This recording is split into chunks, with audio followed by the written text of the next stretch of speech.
Finding the value of a definite integral can be done in a couple different ways. One of the early ways, and to get the definition of the definite integral, is to use the limit definition in order to find it.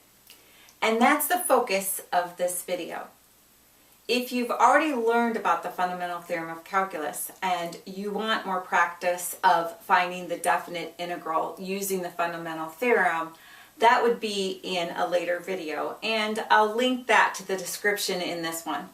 For now, we are going to use our definite integral definition, our limiting definition. So what's the background of that? Well, we have f of x being defined on a closed interval, and we want to let the limit as the norm of the partition approaches 0 of the summation I equal 1 to n of f of c sub I times delta x sub I exist. So what this is saying is you've got this interval from a to b, and you're going to break it up into subintervals. And it's not absolutely necessary to break it up into equal width subintervals. So you could have some that are thicker and some that are thinner, and that's why our delta x has a subscript of I on it. These are different values possibly as you go through when we give this general definition. Now, it wouldn't be enough just to pack infinitely many sub-intervals in that overall interval, which would give us our sub-rectangles, if I allow them to be different widths, because there could be one that stuck wide while all of the other ones got small. No, what I need to do if they're going to be different widths is I need to, at each stage of dividing it more, seek out what's called the norm of the partition. And that's what this particular notation with the double vertical lines and then your delta and then double vertical lines, that's called the norm of the partition. And basically what that is the longest subinterval at that stage. So you seek out the norm of the partition, the biggest subinterval, and you make it get littler. And then in the next stage, in that one, you seek out the biggest subinterval and make that get littler.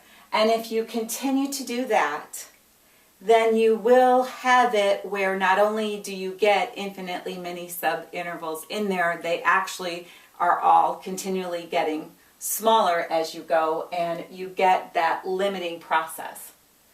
Now, f is then said to be integrable on that closed interval if that limit exists. And in fact, the value you get for that particular limit is actually defined to be the value of the definite integral from a to b of f of x dx. So I'm going to get my numerical value out for this definite integral as I have it with this definition. The other thing I want you to realize is you're just adding up, so infinitely thin little sub-rectangles that are reaching the heights of your function. You're actually just adding up all of your function values over the interval from a to b when you're doing this limiting process on that expression, and that's what you're getting from your definite integral. So how are we going to do this in practice? Well, integrability implies that any partition with the norm of the partition going to 0 works. So for our purposes in the ease in computation in doing evaluating of a definite integral using the definition, that limiting process, we are going to use our equally width subintervals. And when we use our equally width subintervals for our partition, then our definite integral from a to b of f of x dx is equal to the limit as n approaches infinity. I can do that now because I'm making them be equal width. So there's not one of them that could be wide and stay wide where I'd have to seek it out. And then of the summation I equal 1 to n of f of c sub I delta x. Now, where your delta x is your b minus a over n, and we saw that when we were approximating areas of the regions caught between a function, the x-axis, over an interval. Except this time I'll just have the variable n in the denominator, not a specific number to plug in like I had when I was approximating. And also I can pick any c sub I in each subinterval, and I'm picking the c sub I to be the right endpoint of the subintervals, again for my ease in my computation. So my c sub I will be equal to a plus I delta x.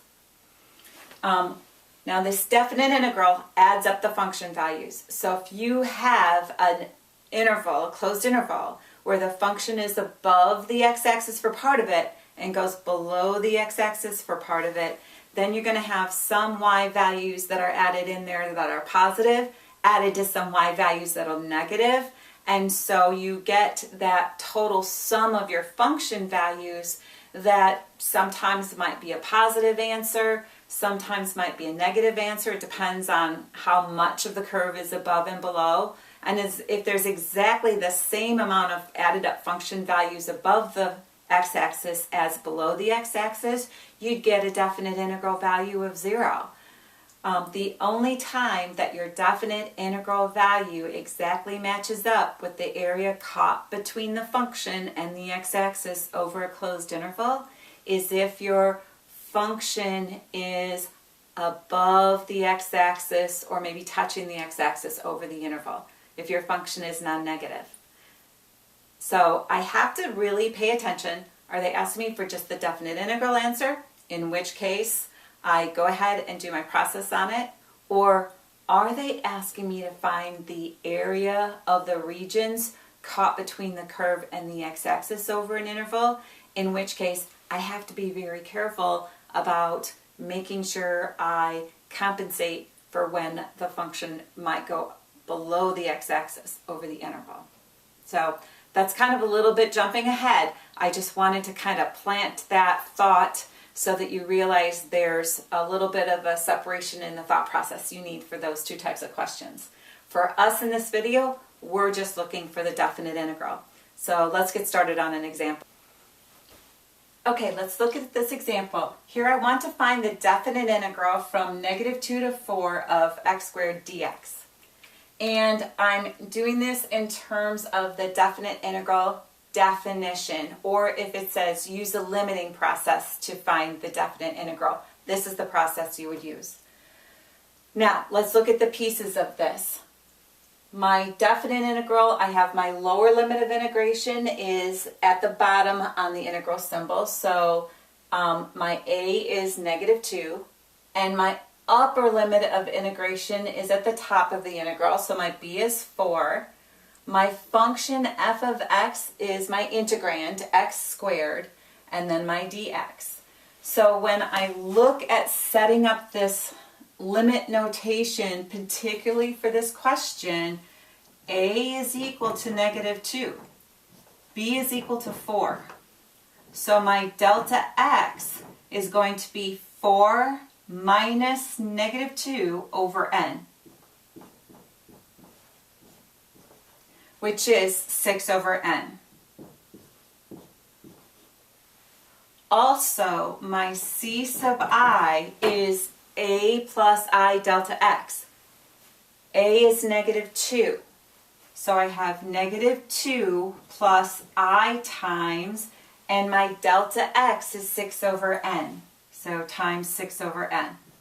And I'm going to write that c sub I as -2 plus 6i over n, just to make it, remember that's an I over 1, so I times 6 over n, or 6i over n, just to make it easier to work with. Okay, now let's come to this limit definition. This is the limit as n approaches infinity of the summation I equals 1 to n of f of c sub I. So I'm going to take this c sub I from this problem, and I'm going to put it through my integrand function. And I guess I can write that down here too. So f of x is your x squared. So this is the quantity. Take out the x and put in -2 plus 6i over n, and then square it.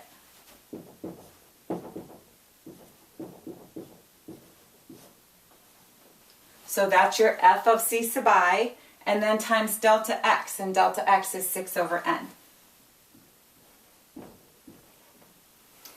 Now with this, you're going to have to remember some summation properties, some summation rules. So I will write those down as we need them. So let's look at this limiting notation. My limiting variable is n. My summation variable index is I. So this factor of 6 over n, I can bring that in front of the summation. Do the limit as n approaches infinity of 6 over n times the summation I equals 1 to n. And then this negative 2 plus 6i over n squared, I have to multiply that out and get what the expansion of that binomial is.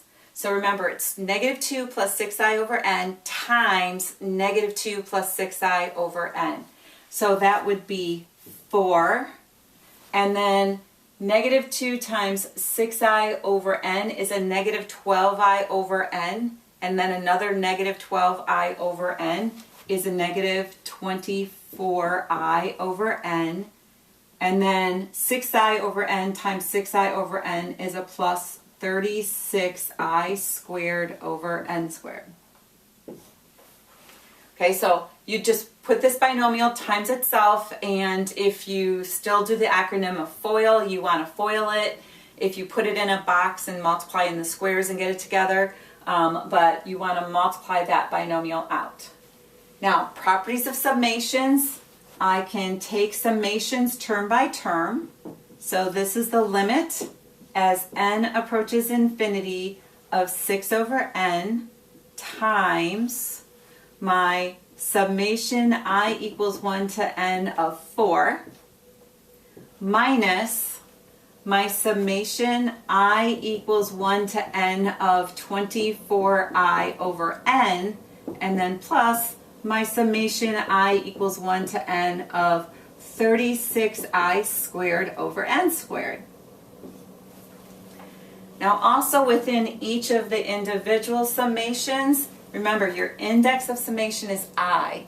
So I have in this second term a 24 times I and a divide by n. So this 24 over n can come in front of just that summation because that's the only summation it's in.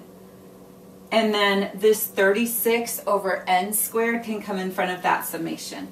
So we will have the limit as n approaches infinity of 6 over n times my summation I equals 1 to n of 4 minus 24 over n times a summation I equals 1 to n of I, and then plus 36 over n squared times a summation I equals 1 to n of I squared. Now, you have to remember your summation rules. So with your summation rules, the summation I equals 1 to n of a number, c, is just c times n. The summation I equals 1 to n of I, instead of adding them up individually to get the total for this, it actually, you can get the total faster by just taking n times n plus 1 over 2. And so the replacement for the summation I equal 1 to n of I is the total up n times n plus 1 over 2.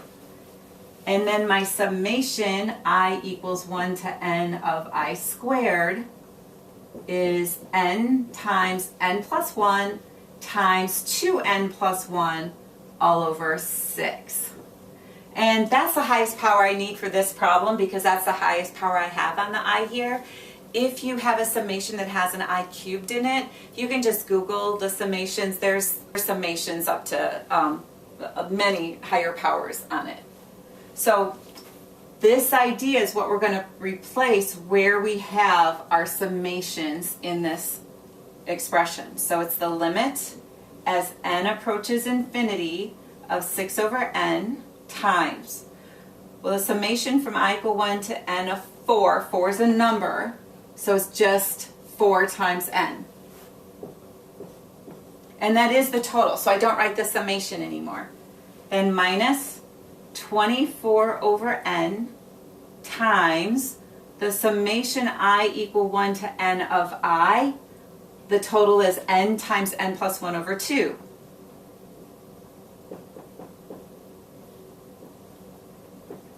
Then plus, I have 36 over n squared.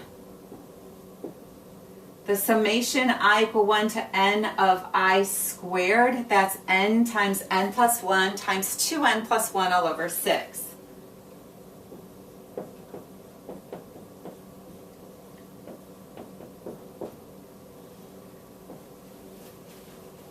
Okay, so I need to clean that up a bit before I can see what this limit as n approaches infinity is. So this is the limit as n approaches infinity. I've got my 6 over n, and then I have times 4n, and then here I have multiplying fractions straight across top, straight across the bottom. I can remove common factors. So a common factor of n's remove. Common factor of 2 goes into 24 12 times. And remember this minus with it. You're going to take negative 12 times n. So I have minus 12n. And then negative 12 times 1 is minus 12. So I know that got messy with canceling out, but write it out on your notes and you can see that that's what's going to occur as you do that. Now in this next one, I have, again, multiplication across the top, across the bottom. So then 6 goes into 36 6 times. A common factor of n removed, but it'll still leave a n in the denominator. So I have my plus, and I'm going to have my fraction bar, and in the denominator I have n, and then in the numerator you're going to multiply out n plus 1 times 2n plus 1, and then we're going to multiply this 6 through. So it'll be 2n squared plus n plus 2n is 3n plus 1. So 2n squared plus 3n plus 1, and that's getting multiplied by 6. So that'll be 12n squared plus 18n plus 6. So just make sure that you multiply that out and see that that's what you get for that numerator. Okay, now let's combine these like terms and then multiply the 6 over n through. So this is the limit as n approaches infinity of, well, 4n subtract 12n is negative 8n. So 6 over n times negative 8n is a negative 48. So that takes care of those two. Then 6 over n times negative 12 is a negative 72 over n. And then 6 over n times this 12n squared plus 18n plus 6 over n. 6 gets multiplied through the numerator and n to the denominator. So I have a plus. I have 72n squared plus 108n plus 36 over n squared. Okay, now let's look at what that is in terms of our limit. And I am going to write that up under here so you can kind of see it a little better. I'm not sure if that stayed on the board. So let's write that right over here. So it's the limit as n approaches infinity of negative 48 minus 72 over n plus 72n squared plus 108n plus 36 all over n squared. So just copied what's down there up here. Now look at this and remember your limits as n approaches infinity are just like your limits as x approaches infinity with x's in there. So if it's throwing you off a little bit because it's n's instead of x's, just remember your limits at infinity properties. And I'll put some links to the videos I have on those particular concepts as well, so that you can review them if it's not hitting home right away from it. So the limit as n approaches infinity of a number is just the number, negative 48. As n approaches infinity of a number, divide by that value that's going off to infinity. Well, fixed numerator divided by going off to infinity goes to 0. And then plus the limit as n approaches infinity of 72n squared plus 108n plus 36 over n squared. This is something that you've probably seen several different times in different contexts when you're going through the limit as x approaches infinity of 72x squared plus 108x plus 36 over x squared. When you have a polynomial divided by a polynomial and you're looking as the variable goes to infinity, that's like your end behavior of your rational functions. And remember, when the exponents matched, it was lead coefficient over lead coefficient. So this would end up being 72 over 1. That's one way you saw it. The other way you saw it with limits at infinity, if we are looking as my limiting variable goes to infinity, I look at the highest exponent on my variable in the denominator, and I divide all the terms in the denominator and numerator by that. So everything here would be divided by n squared. But if I divided everything by n squared, it would be 72 plus 108 over n plus 36 over n squared divided by 1. And as n goes to infinity, the 108 over n goes to 0, the 36 over n squared goes to 0, and I just give my 72 over 1, which again is 72. If you're at that point in calculus that you've already done L'Hopital's rule, then this is an infinity over infinity case. So you can find that limit by doing the limit of the derivative of the numerator divided by the derivative of the denominator. And you would have to apply it twice, but you would get to a fraction that again would simplify to be 72. So any of those three ways of looking at that, you would get 72, and then negative 48 minus 0 plus 72 is 24. And that gives us that our definite integral from negative 2 to 4 of x squared dx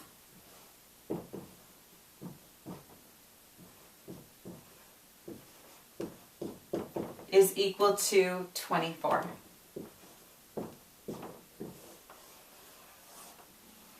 So thank you for watching my video, and I hope that you've been able to follow along and found this video beneficial.